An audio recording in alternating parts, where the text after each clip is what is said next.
Jaya Radha Madhava Kunja Bihari.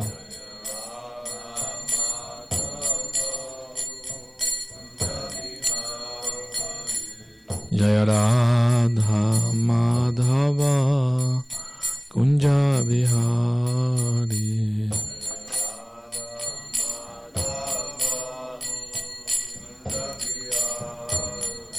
Jaya Gopi Jana Vallabha Girivaradhari.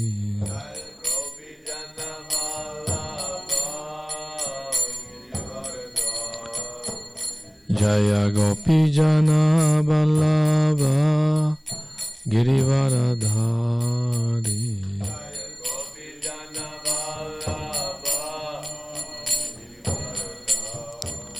Yashodanandana Vrajajana Ranjana.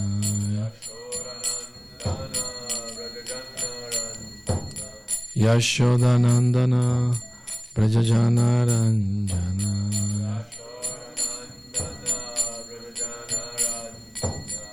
Jamuna Tira Vanachari.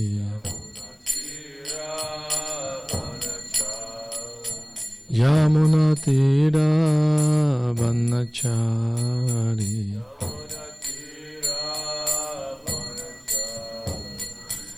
Jaya Radha Madhava Kunja Bihari.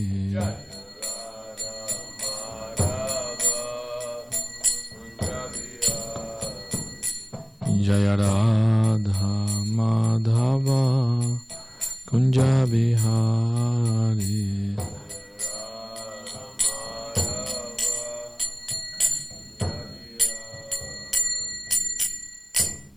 Gora Premanandi Hariva. Narayanam Namaskritya Naram Chaiva Narottamam Devim Saraswatim Vyasam Tato Jaya Mudiraye Nasta Prayesha Vadreshu Nityam Bhagavata Sevaya Bhagavati Uttamaśloke Bhaktir Bhavati Naistiki. Om Namo Bhagavate Vasudevaya. Om Namo Bhagavate Vasudevaya. Om Namo Bhagavate Vasudevaya.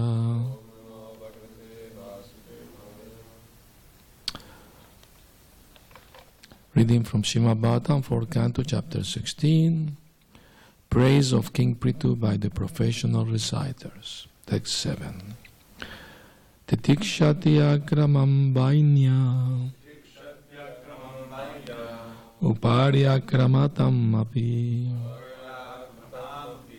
bhutanam karuna shashvad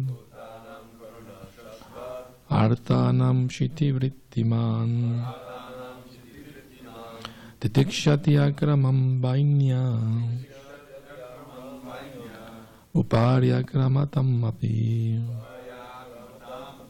bhutanam karuna shashvat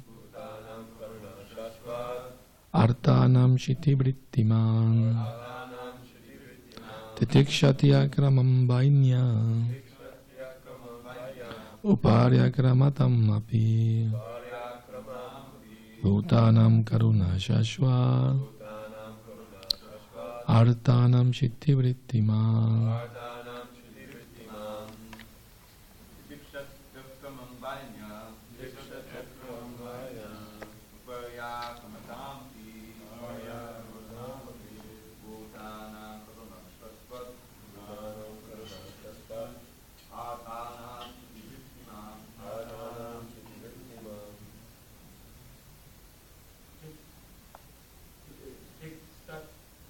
Satya Arkamam Vanya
Titikshati tolerates akramam, offense.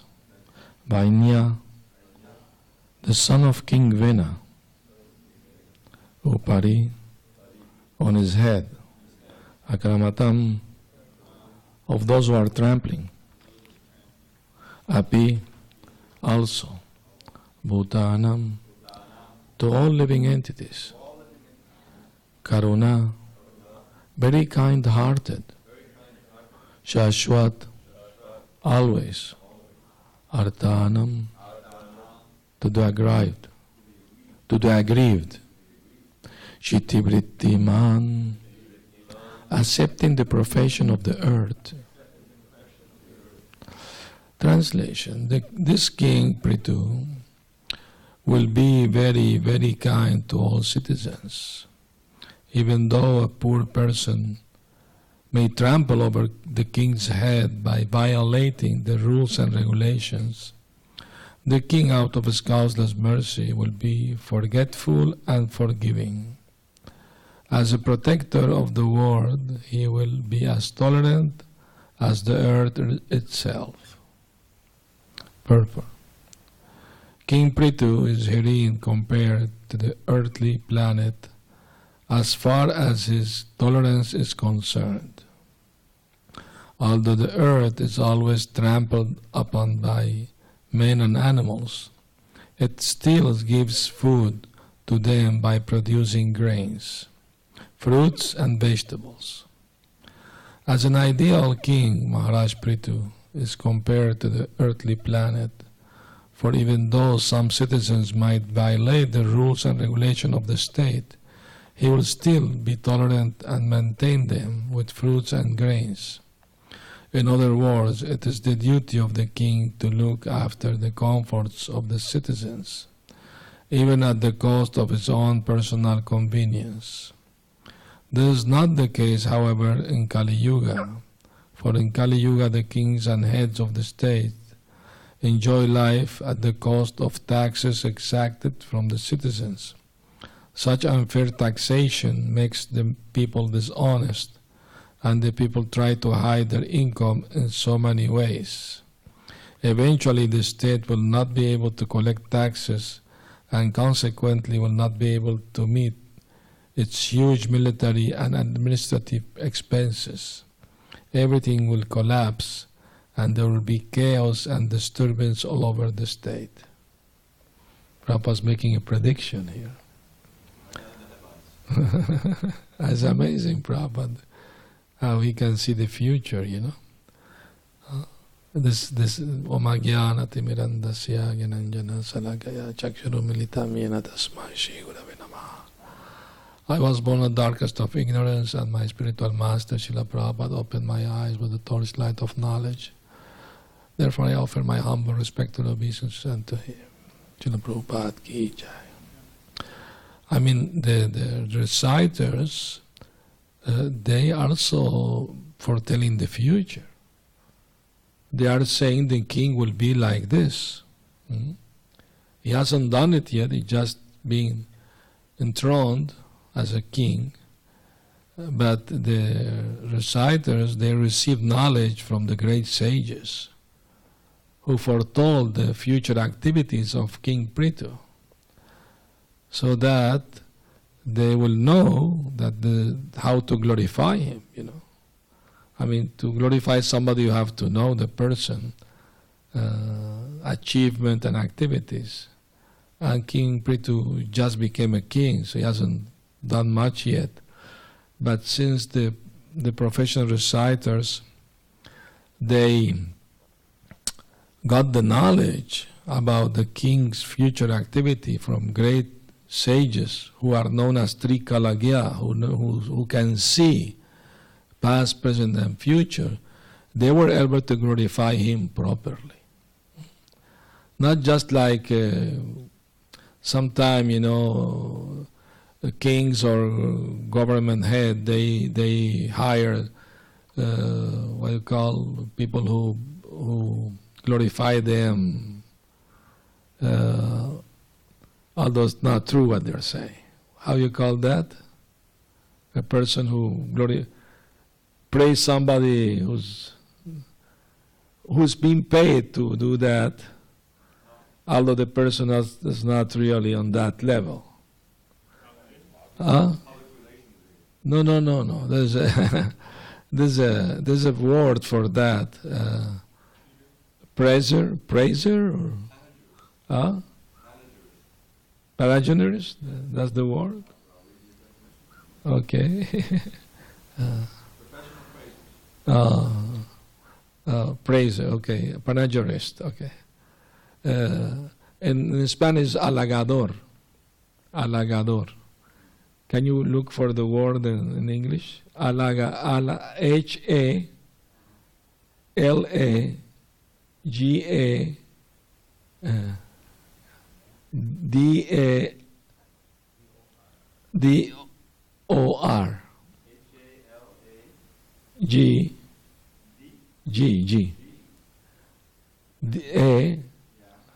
Dor. Huh? Flatterer. That's the word I was looking for. A flatterer. Thank you, Jamal. Very good. So a flatterer is different from what the professional, although they are professional reciter, but they are telling the truth. They are telling something that the great sages envisioned and they could see.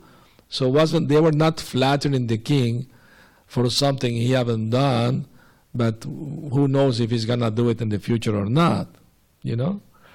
No, they knew for sure the king will be like that because great sages with spiritual vision, they could see that this is an empowered avatar of the Lord, not just any human being. And he's gonna do wonderful activities. Tell you one story about flatterers. In previous times, kings used to hire flatterers in their court, and their professional activity would be, from time to time, they will flatter the king in front of all the assembly of ministers and guests, whoever. Oh, the king this and that. So the king will feel good about himself. So once a king was looking for a flatterer to hire, and many men showed up, you know, to get the job, and was a good paid job, you know. So it was such an important thing for the king that he himself interviewed each and every candidate. So the first one came, the king interviewed him, and the king told him, I think you'll not be able to do this job. No, I can't do it. I'm very, expert. Next one. And to the next one he said, I have my doubt that you will be able to do this job, frankly speaking. No, don't doubt me. I am very good. I'm very professional. The next one. And like that, like 10 men passed through. The last one, the king said, I have my doubt about your abilities to perform this job nicely. And the man said, I also have my doubts too. But no, I think you will be able to do it. Oh, I think also that I will be able to do it too. But wait a minute, I also have my doubt, maybe this and that. Yes, you're right. Hired. That's a flatterer. He goes along with you, whatever you say is right, Well, it's a profession, They have the good ones, they know how to do it. But it's not the case here, This is real. This is real glorification of the avatar of the Lord. And it's such a very important, good quality of the king that he's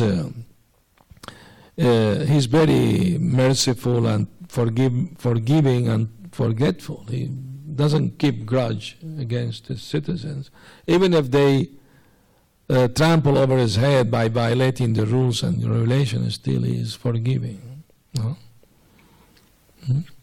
But that doesn't mean he will forgive everyone. Criminals who attack citizens to rob them, they will be chastised, of course.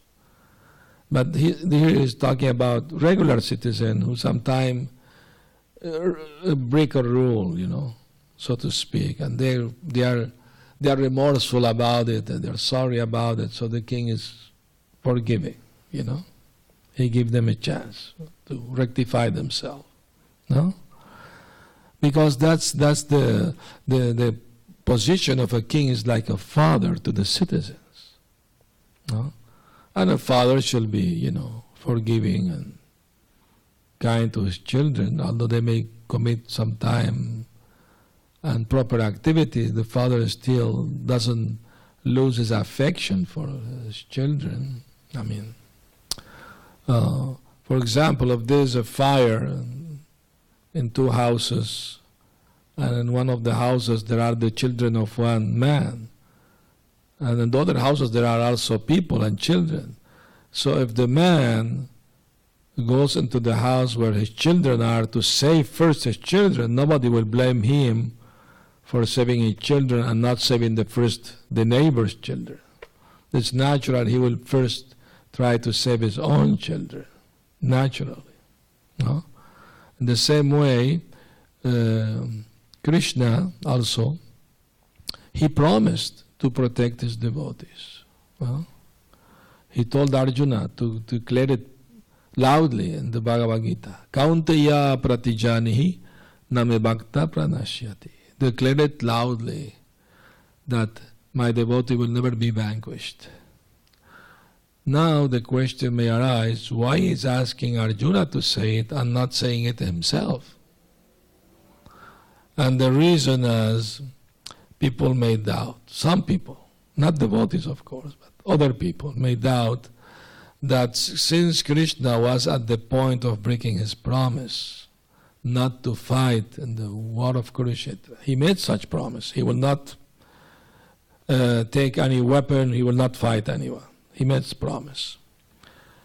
But when Arjuna was being attacked fearlessly, by Bhishma was attacking him very fiercely. So Arjuna was desperate.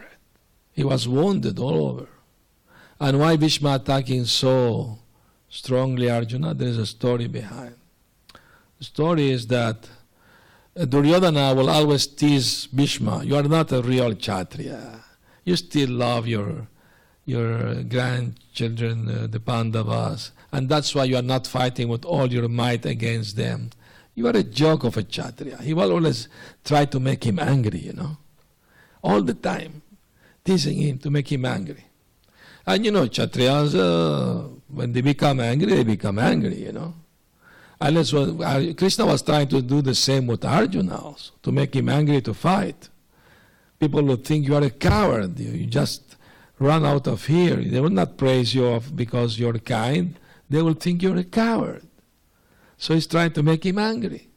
Otherwise, how he can fight if he's not angry?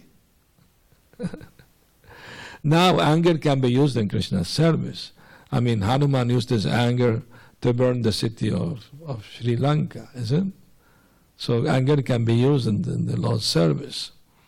Anyway, so one day Bhishma could not tolerate anymore the teasing of Duryodhana about doubt about his Kshatriya spirit, that he became so angry he took five arrows and told Duryodhana, these 5 arrows are empowered with 5 powerful mantras. With these 5 arrows, tomorrow I'm going to kill each and every one of the Pandavas. Duryodhana was in ecstasy. He was rolling in the ground. He was so happy. And Bhishma gave him the 5 arrows. Keep the 5 arrows with you. Tomorrow morning you will give them to me and I will do it.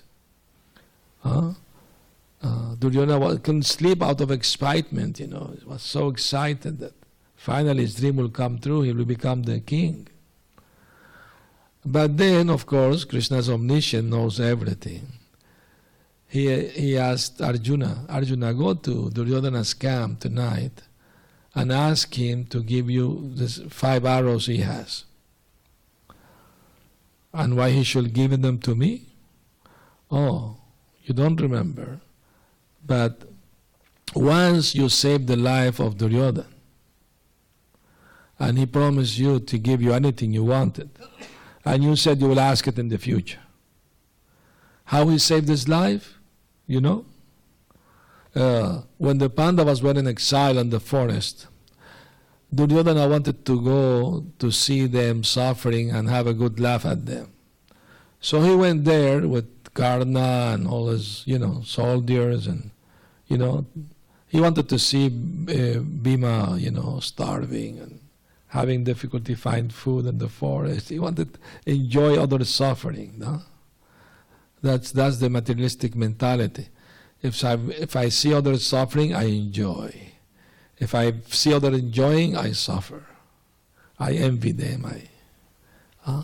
Anyway, so when he went to the forest with his army and everything, there was a Gandharva taking bath in the river with his wives.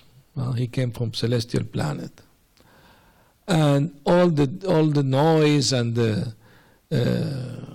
that the chariots made and the forest, it disturbed the peacefulness of the forest, and the Gandharva was also disturbed.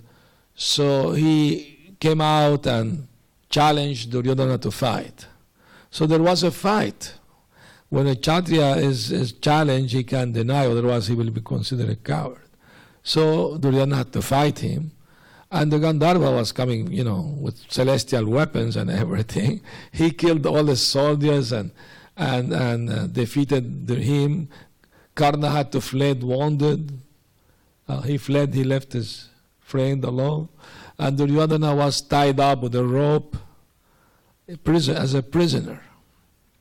So one of the wounded soldiers went to the camp of the Pandavas and told them, Duryodhana is a prisoner and the Gandharva may kill him. Please do something. And Bhishma and Arjuna said, he deserves it for coming to laugh at us. Let him, whatever he wants to do with him, let it be. But Yudhishthira Maharaj said, no. This is not like that. We are cousins. We may have differences amongst ourselves. But if a third party comes to disturb any of us, we should do something about it. So Arjuna, I want you to go and rescue Duryodhana from the Gandharva.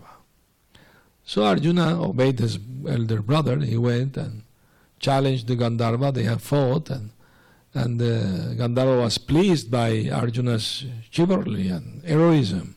So he was defeated by Arjuna. So the Gandharva was happy that he found such a worthy warrior.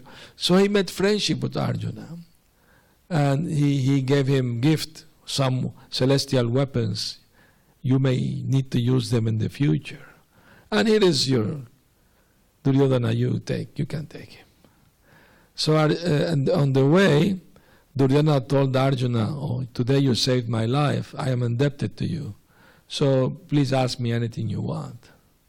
And Arjuna said, not right now, but in the future I will ask. So when they arrived at the camp, Arjuna asked his brother Yudhishthira, what should I do with Duryodhana? Just release him, let him go peacefully to his palace. So Krishna knows everything. So when Arjuna arrived at the camp of Duryodhana, he told him, remember that you promised me once I saved your life to give me something. Yes, what do you want? I want those 5 arrows. Duryodhana wanted to die, he was so disturbed. Anyway, next then Arjuna gave the 5 arrows to Krishna, and to Krishna dismantled them with mantras and broke them in pieces. So when Bhishma Deva arrived at the camp, he found Duryodhana, morose and he said when somebody is in a disturbed mental state. So he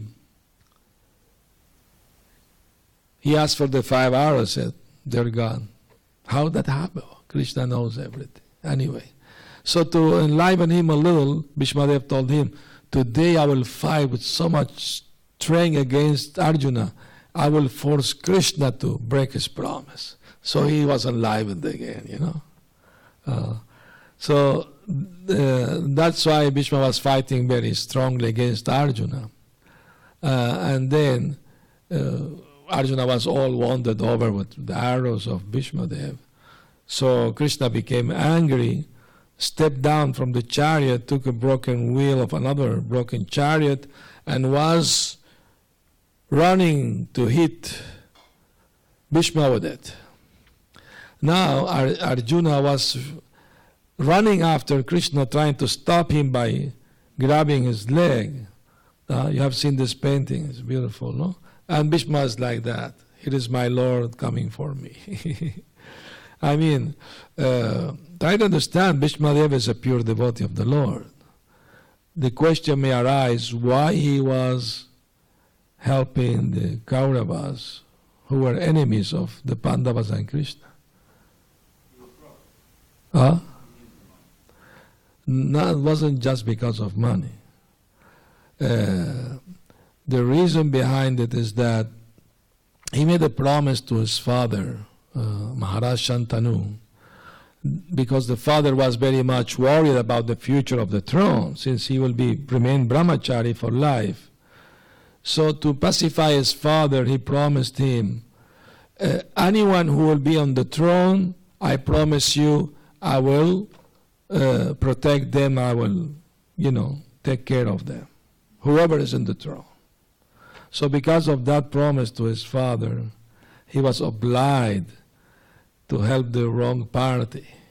And he knew they were wrong and sinful, and the Pandavas were right and pious. His heart was with the Pandavas, but he was obliged by the promise he made. No? So anyway, Krishna knows the heart of everyone. It's Bhavagrahi Janardana. So Krishna was at the point of breaking his promise, not just only because to protect his devotee Arjuna, but also to protect Bhishma Dev's word that he will break Krishna's promise. For Krishna was more important that his pure devotee's word will be more true than his own word. And then when Krishna was ready to do it, then the conch shell blew, and the day ended, the sunset arrived, and after sunset they don't fight anymore. So by blowing the conch shell, that's the end of the fight for that day until the next day. So Krishna didn't break his promise, but he was at the point of doing it. So that's why Krishna tells Arjuna, you declare it. Because if his devotee declared it, Krishna is more obliged to fulfill the promise of his devotee than his own promise. Listen. Although at the end of the Kurukshetra war, Queen Kunti was praising Krishna that the star may fall from the sky, even the sun stop shining, but your promise to protect your devotees will never fail, because he promised her that he will bring back her 5 sons alive after the war. So that happened. So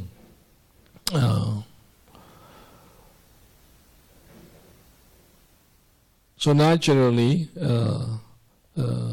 and also when Bhishma Dev was in the bed of arrows, how they killed Bhishma Dev? By some trick, actually. I mean, he was so powerful.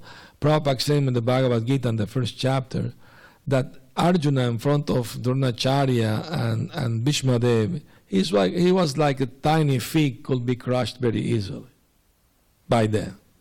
But because Krishna was on his side, he came out victorious. I mean, they were the super Kshatriyas, Bhishma Dev and Dronacharya. I mean, not even Parashurama could defeat Bhishma Dev, His guru, they had a fight. I will explain why they had the fight. Guru and disciple.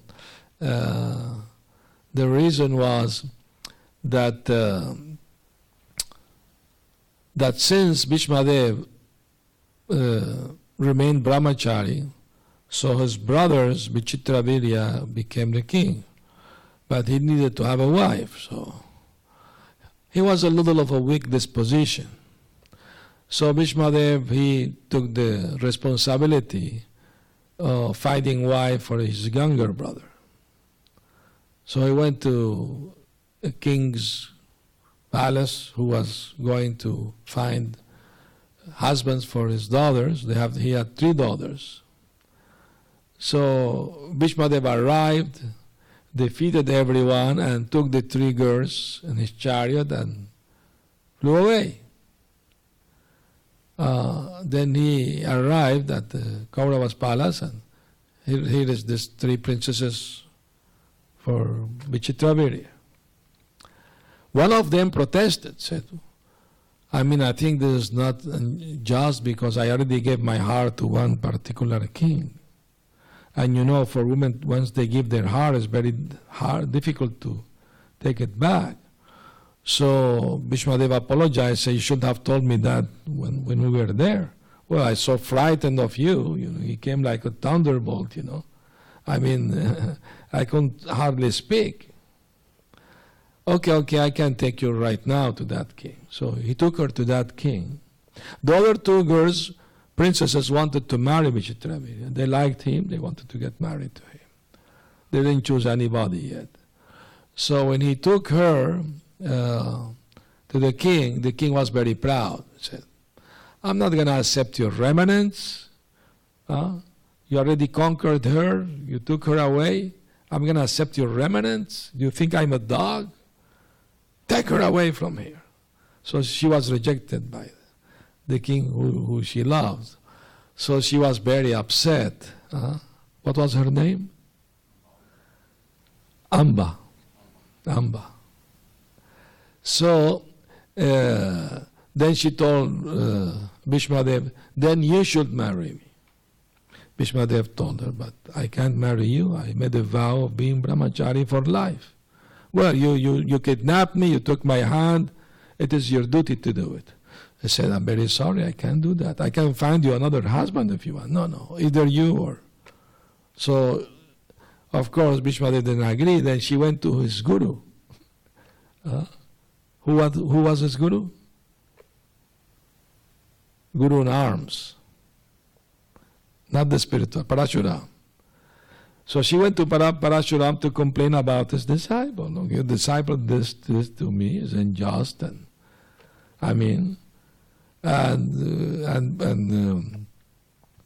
he called his disciple. Bhishmadev told him, you must marry her. Gurudev, do you know that I made a promise in front of God, in front of all the devatas, that I will remain brahmachari for life? How can I break my promise? The Guru said, then if you not gonna accept my order, then you have to have a fight with me. If you win, I will release you. But if I defeat you, you have to marry her. So they had a fight. And Bhishmadev won the fight against Parashuram. So the Guru blessed him. Okay, you may remain brahmachari all your life. But then Amba became angry. She could not fulfill her desire. So she was worshipping Lord Shiva to get revenge, So she did a lot of severe austerities, and So Lord Shiva appeared to her, and she asked her boon. She wanted to kill Bhishmadev. So Shiva told her, but you'll not be able to do it in this life, but in the next life, you will be able to do it. You will be able to be the cause of his death. So, So she immediately made a fire and entered the fire. She wanted immediate revenge, not to wait too long. So she was born as Shikandi, a warrior, a male, but she could remember her past life. So she kept the anger against Bhishmadev to take revenge. So, that's an actual story of transgender. Because, he was born with the mentality of a woman, although he had the body of a man. Her mind is, because of past life, she could remember her past life. Nowadays, it's all a joke, they just not Not because they remember past life or anything like that, just rascaldom. Anyway, they knew that, so somebody advised them that the only way to kill Bhishmadev, if you put Shikandi on the front of Arjuna's chariot, because Bhishmadev knew that Shikandi was Amba in past life, and she kept the same mentality. Well, didn't have the mentality of a man, but a woman. So although he had the body of a man, he knew she was a woman because the mentality was of a woman.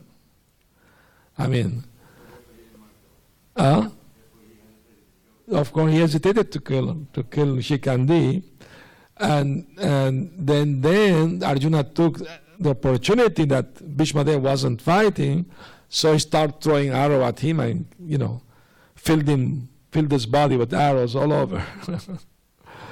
But he got the blessing from his father, Maharaj Shantanu, that he will die at will, not before.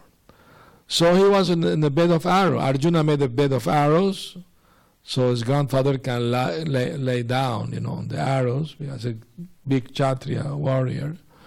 And he didn't want to die until he wanted to see that his grandson, the Pandavas, will be victorious. He wanted to die after being sure that they will, and getting Krishna's blessing before departing, So, when after the war of Kurukshetra, Yudhishthira Maharaj was very much aggrieved.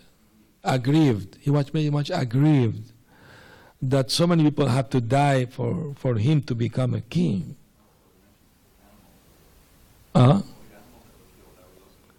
Yes. Elephants and also animals and human beings. So, he went to, Krishna tried to pacify him, speaking him, transcendental knowledge. He wasn't pacified. Then Vyasadeva came, tried to pacify him also with knowledge and quote from Shastra. He wasn't pacified, even by Vyasadeva. Then Krishna advised him, go to Bhishmadev. He can advise you. So he went to Bhishmadev to ask for advice. But then Draupadi protested. He said, now you are eager to speak, but when I was disrobed in the vicious assembly, you didn't utter a word. And now you are very eager to speak. She protested. And Bhishmadev told her, you are right, my dear. I didn't speak a word because I was being maintained by them. I was eating their food, so I couldn't speak. But now all this food came out of my body in the form of blood. Now I can speak. That's in the Mahabharata. So then he instructed the Yudhishthira Maharaj, and he was pacified. He was, calm. He calmed him down. And now the question, how is that possible? Because Krishna is in the heart of every living entity.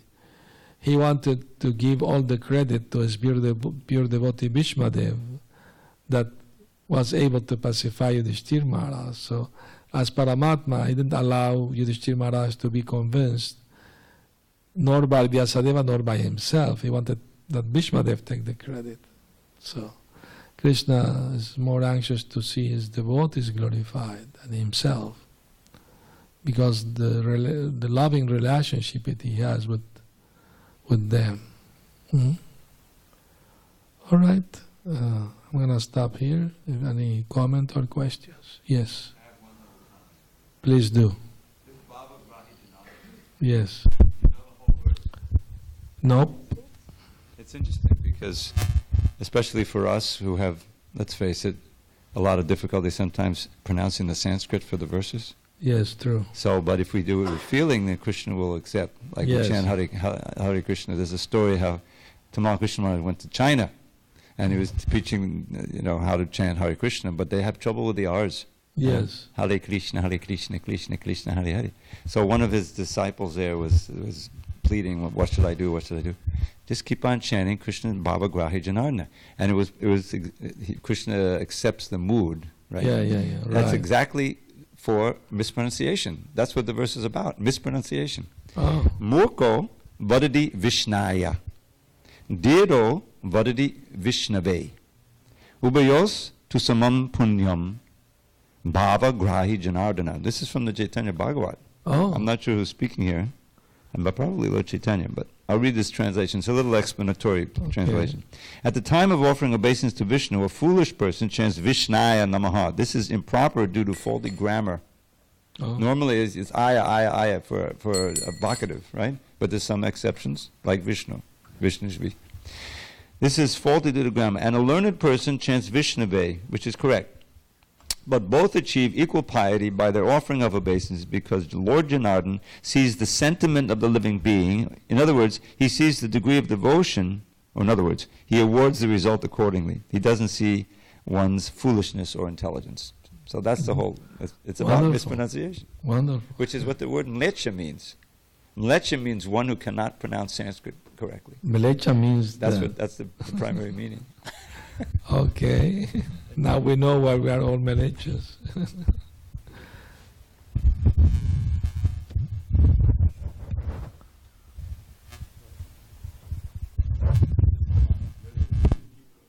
Okay. All right. Thank you, Prabhu, for your nice comment. Jai Srila Prabhupada ki jai. Gaur Premanandi Haribo.